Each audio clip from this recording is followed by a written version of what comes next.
Do you think dragons are just fire-breathing legends guarding piles of gold? You couldn't be more wrong. There are beings so immense that their scales formed our mountains and whose breath can extinguish the sun forever. Creatures that didn't fear the gods, because they were the ones who created them. Today, we descend into the heart of ancient chaos. Prepare to meet the 10 dragons that defined our existence and are still waiting for their moment to wake up. Would you dare to face the true source of fear? This is The Immortals, where legends never die. Subscribe and take your place in the ranks of legends. Dragons are more than just myths. They are the ancient echoes of a time when the world was raw and untamed. From celestial guardians to serpents that swallow the stars, these are the ultimate icons of power. Let's begin our descent.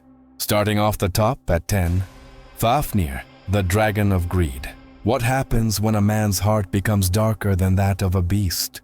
In the frozen lands of the north, there is a legend that serves as a warning for all eternity. It is the story of Fafnir, the man who wanted too much, and the monster he had to become to keep it. Fafnir was not born with scales or wings. Originally, he was a powerful shapeshifter of the dwarf race, the son of the magician king Hreidmar. But his life changed forever when he laid eyes on a cursed treasure, the hoard of Andvari. Driven by a blinding avarice, Fafnir murdered his own father and drove his brother into exile, all to claim the gold for himself. But the gold carried a heavy price. As he lay upon the treasure, his soul began to rot. His greed was so toxic, so physically overwhelming, that it literally reshaped his flesh. His skin hardened into impenetrable plates. His limbs grew claws to clutch his gold, and his breath turned into a lethal, venomous mist that withered everything it touched. He became a dragon, the physical manifestation of the sickness in his soul. Fafnir's power is legendary. He is a fortress of flesh and bone, while his hide is so thick that no common blade could even leave a scratch. His greatest secret lies in his blood. It is not just a fluid, but a source of forbidden wisdom. Legend says that whoever tastes it can understand the language of the birds and see the future, a power Fafnir used to anticipate every betrayal. He represents the earthbound power, a dragon that doesn't just guard wealth, but becomes one with the very ground he inhabits. To face him was not just a battle against a predator, but a battle against a force of nature fueled by pure, unadulterated selfishness. But there is a terror even deeper than his claws. Fafnir possessed a supernatural force known as the Helm of Awe, or Egish Hjalmar. While in the sagas it was a physical object taken from his father's hoard, it acted as a metaphysical aura emanating directly from his eyes. When a warrior stood before him, the Helm of Awe would strike their soul first. It would paralyze their heart, drain their courage, and make them feel the weight of their own mortality. Most heroes died before Fafnir even moved, frozen in a state of absolute psychological collapse. He didn't just kill you, he made sure you were terrified of him before you even took your last breath. That is why, in the world of ancient legends, Fafnir remains the ultimate symbol of the dragon as a curse. Moving up to number 9, the Long Lord of the Sky. In the West, dragons are often seen as monsters to be hunted. But in the vast history of China, the dragon is not a nightmare. It is a living god. To look upon one is not a death sentence, but a divine encounter. In this culture, the dragon doesn't represent chaos. It represents the ultimate order of the universe. It is a being you do not fight, but one to whom you must pray. The Long is a majestic synthesis of the natural world. With the body of a serpent, the scales of a carp, and the talons of an eagle, it is the supreme ruler of all creatures.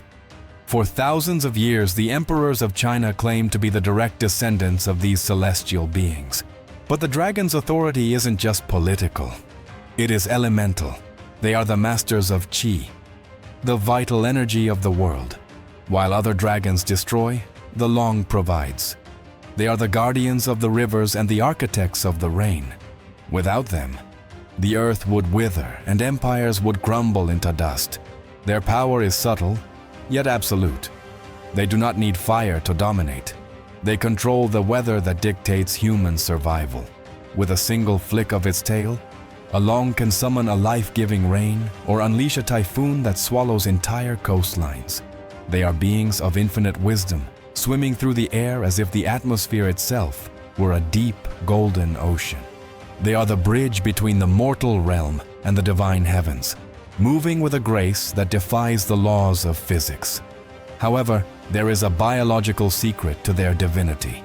If you look closely, they lack wings, yet they dominate the sky. Their secret lies in a mysterious bone protrusion on their skull known as the chimu. This isn't just a horn. It is a metaphysical antenna.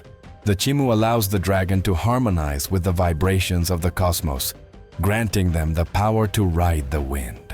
Ancient legends warn that if Along were to lose this natural crown, its divinity would be severed. Without the chimu, the Lord of the Sky falls to the earth, condemned to live as a common, powerless serpent. Even for a god, power is a fragile gift from the heavens. Diving deep into number 8, Ryujin, god of the ocean. Deep beneath the crushing weight of the dark waves lives a being who decides if continents stay afloat or sink into the abyss forever. In the heart of Japanese mythology, the ocean isn't just a body of water. It is the kingdom of Ryujin, the dragon king of the sea. He is the master of the world's greatest tides, and his moods dictate the survival of every sailor and coastal empire on Earth. Ryujin is often depicted as a colossal serpent-like dragon, with shimmering scales the color of the deep ocean. From his underwater fortress, he watches over the treasures of the sea and the spirits of the drowned. Unlike other dragons who breathe fire, Ryujin's weapon is the water itself, a force that can carve through stone and swallow cities. He is a god of duality. He can be the provider of life-giving fish and calm seas, or the bringer of absolute annihilation through tsunamis that leave nothing but silence in their wake. The source of his absolute dominion lies in two legendary artifacts, the tide jewels. With the kanju, or the tide-ebbing jewel, he can drain the entire ocean in seconds, leaving ships stranded on a dry desert of sand. But with the manju, the tide-flowing jewel, he can summon a wall of water so massive it could drown a mountain. During ancient wars, legends say Ryujin used these jewels to wipe out entire invading fleets, proving that no army can compete with the raw, unstoppable power of the Dragon King. But Ryujin's most terrifying power isn't just his control over water. It is his control over time. His majestic underwater palace, the Ryugujo, is made of shimmering crystal and blood-red coral. It is a place of infinite beauty, but it is also a temporal trap. Within its walls, time flows differently than in the mortal realm. Ancient legends tell of mortals invited to banquet with the Dragon King for what seemed like a single afternoon. However, upon returning to the surface, they discovered that 100 years had passed. Everyone they loved was long dead, and their world was unrecognizable. Entering Ryujin's kingdom means stepping outside of history itself. A single meal with the dragon is a sentence to lose everything you ever knew. Claiming the 7th spot, Vritra, the stealer of waters. Imagine a world without a single drop of water. No rain, no rivers, no life. All because one single being decided to drink it all. This is the nightmare of Vritra, the personification of drought, and the most formidable adversary in early Hindu mythology. He is the dragon who didn't just want to rule the world. He wanted to starve it of its most precious resource. Vritra is an Asuric dragon, a colossal serpent of immense proportions, whose name literally means the enveloper. According to the Rig Veda, Vritra grew so large that he stretched across the horizon, blocking the flow of the world's waters. He imprisoned the 99 rivers of the earth within his own massive belly, hoarding the lifeblood of the planet. As the rivers vanished, the earth cracked, the forests withered, and both gods and humans began to fade into extinction. Vritra wasn't just a monster. He was a living apocalypse, a dragon who held the entire cycle of life, hostage. His power was so absolute that the gods themselves trembled in his presence. Vritra was nearly invulnerable. No weapon made of wood, metal, or stone could pierce his skin. He was a force of resistance that could not be broken by conventional means. It took the king of the gods, Indra, to face him in a battle that shook the foundations of the universe. To defeat him, Indra had to forge a divine weapon, the Vajra, made from the bones of a saint. Only through a weapon of pure spiritual sacrifice could the dragon be split open, releasing the captive waters back to the thirsty world. But the most shocking truth about Vritra isn't his physical strength, but his spiritual nature. Vritra was born from a sacred sacrificial fire, granting him the essence of a Brahmin, a holy priest. This created a divine paradox. He was a monster that had to be destroyed, but killing him was the ultimate sin. When Indra finally struck him down, he committed the crime of Brahmin murder. The spiritual stain was so dark that the king of heaven had to flee in terror, hiding inside a tiny lotus flower at the edge of the world for aeons. Even in death, Vritra's power was so great that it forced a god into exile. At number 6, we have Quetzalcoatl, the feathered serpent. There are dragons that destroy cities, breathing fire to leave nothing but ash. But this dragon is different. This dragon didn't just walk the earth. He created the very fabric of time and space. In the heart of ancient Mexico, he was known as Quetzalcoatl, the feathered serpent, a god dragon who chose to build a civilization instead of burning it down. Quetzalcoatl is a magnificent fusion of the earth and the sky. His name comes from the Quetzal bird, representing celestial beauty, and Coatl, the serpent representing terrestrial power. Unlike the gold-hoarding dragons of the West, Quetzalcoatl was a bringer of light and knowledge. He was the lord of the winds, the master of the morning star, and the inventor of the calendar. He taught humanity how to plant maize, how to track the stars, and how to live with honor. His presence was the balance between the physical world we touch and the spiritual realm we dream of. His power is not measured in raw destruction, but in the divine ability to design reality itself. As a Hecatl, he is the sacred breath that moves the clouds and brings life to the fields. He was the one who established the order of the cosmos, separating the heavens from the earth at the beginning of the world.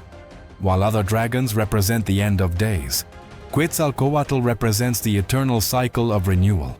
But there is a deep, biological connection between this dragon and our own existence that few truly realize. His name also carries the meaning of precious twin, and his role in our creation was a bloody sacrifice. Ancient myths tell that at the start of the current era, Quetzalcoatl descended into the terrifying depths of Mictlan, the underworld, to recover the bones of extinct human races. To bring those cold bones back to life, he didn't use magic words or golden fire. He pierced his own flesh and used his sacred blood to sprinkle the remains. This means that, in Mesoamerican tradition, humans are not just the servants of the dragon. We are literally the children of his blood. Every heartbeat in your chest is a reminder that a part of the feathered serpent lives within you. Breaking into the top 5, Typhon, father of monsters.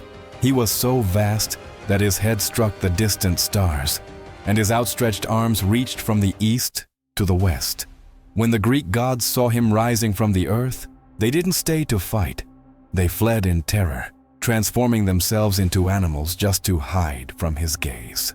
This is Typhon, the ultimate nightmare of the ancient world and the undisputed father of monsters. Typhon was the final weapon of Gaia, created for the sole purpose of overthrowing the gods of Olympus. He was a terrifying biological anomaly. From his waist down, he was a mass of coiled, hissing vipers. From his shoulders, 100 dragon heads erupted, each screaming in a different, horrific tongue. His eyes didn't just glow, they flashed with a devastating volcanic fire that could melt armor and bone alike. He wasn't just a dragon, he was a living storm. A force of nature so chaotic that even the foundations of the universe trembled as he walked.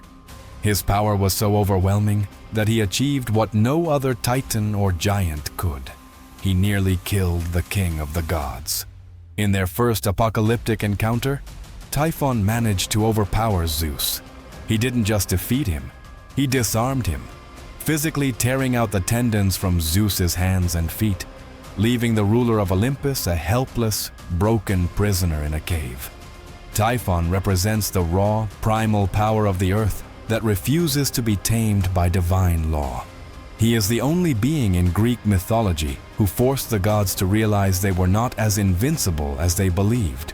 However, Typhon's downfall didn't come from a direct clash of strength, but through a cunning psychological trap.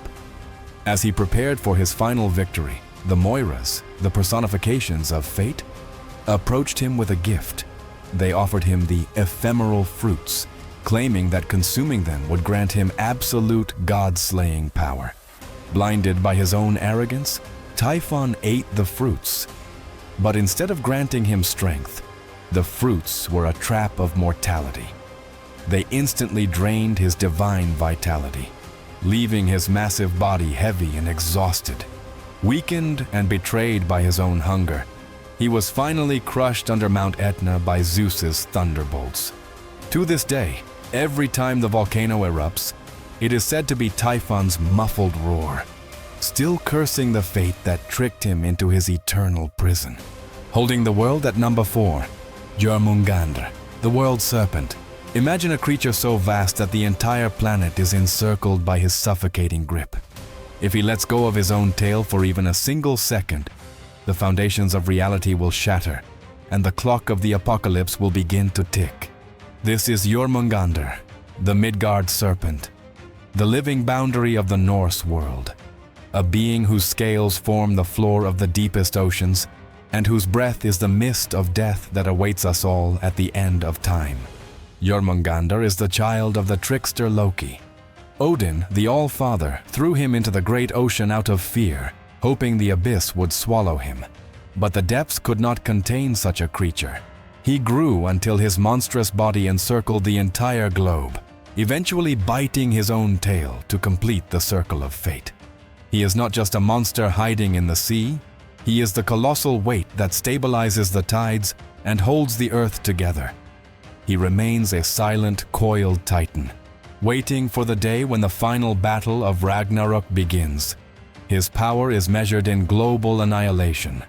When he finally releases his tail, the oceans will rise in a catastrophic flood that will drown the world of men.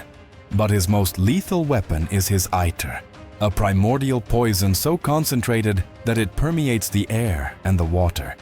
During Ragnarok, Jörmungandr is destined to face Thor, the god of thunder, although Thor will strike him down.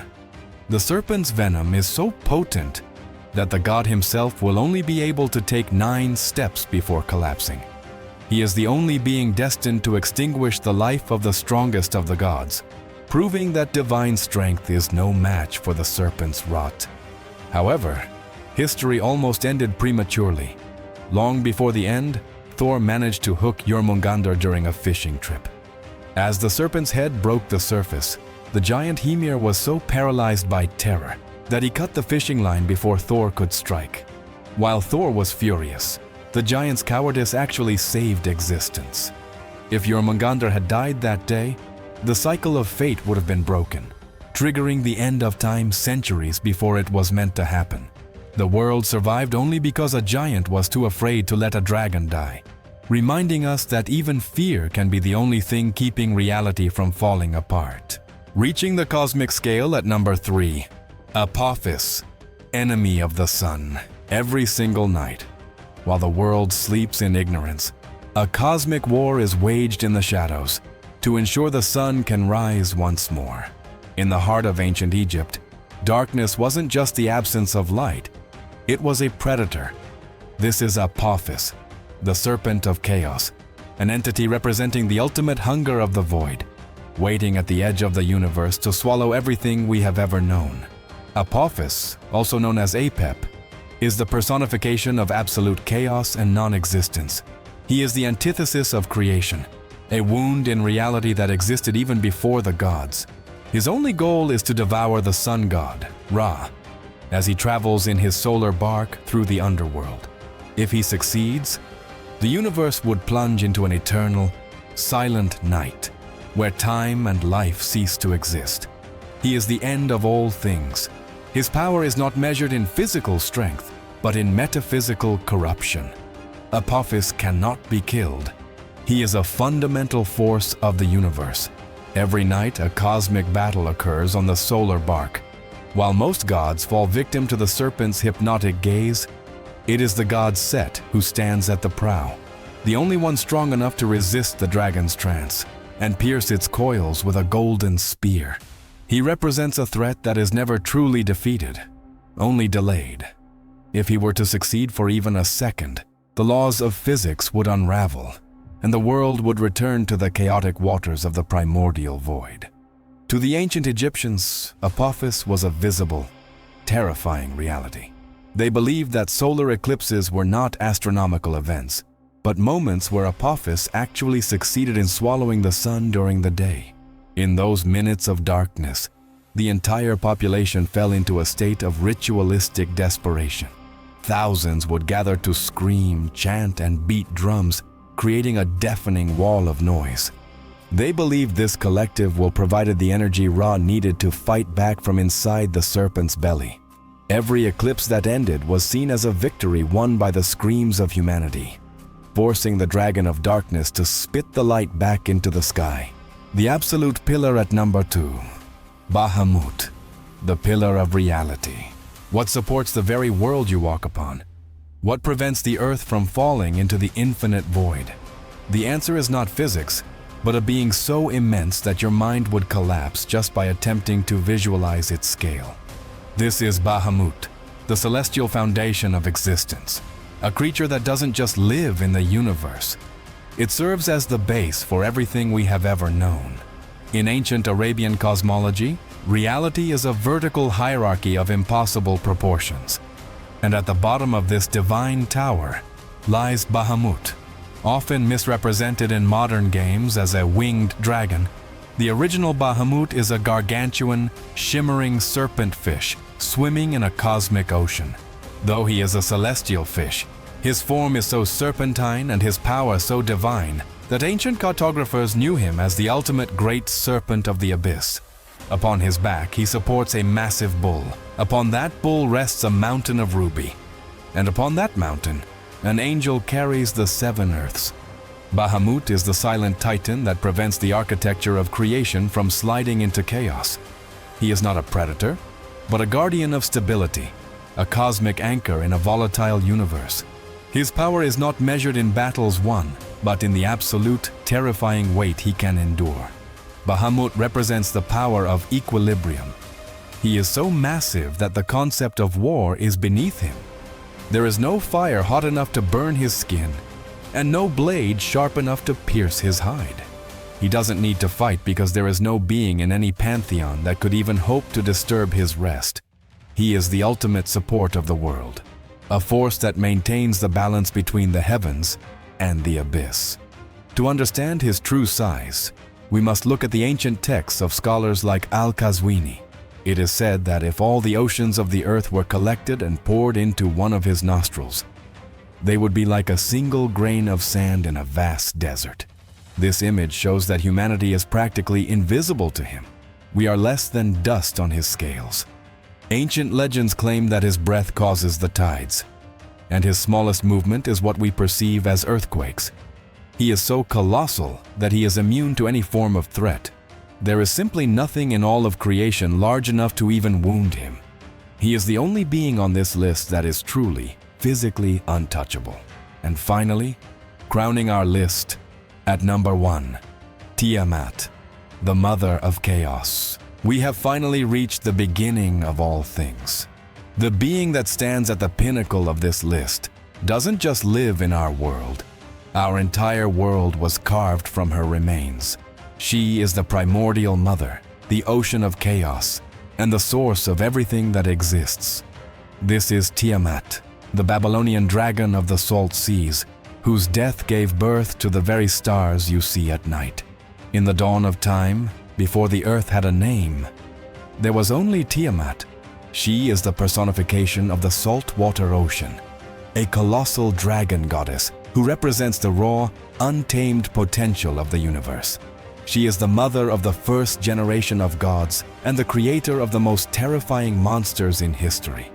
When her children, the younger gods, rebelled against the ancient order, Tiamat transformed into a nightmare.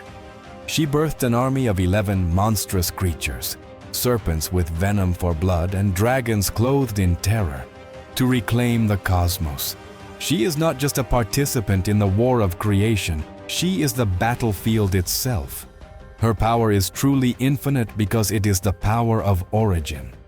Tiamat represents the chaotic energy that must be shaped for life to exist. She was so formidable that it took the combined strength of the gods to face her, led by Marduk, who had to use the winds of the universe to hold her jaws open before piercing her heart. But even in defeat, her power was not extinguished. Marduk split her massive body into 2 halves.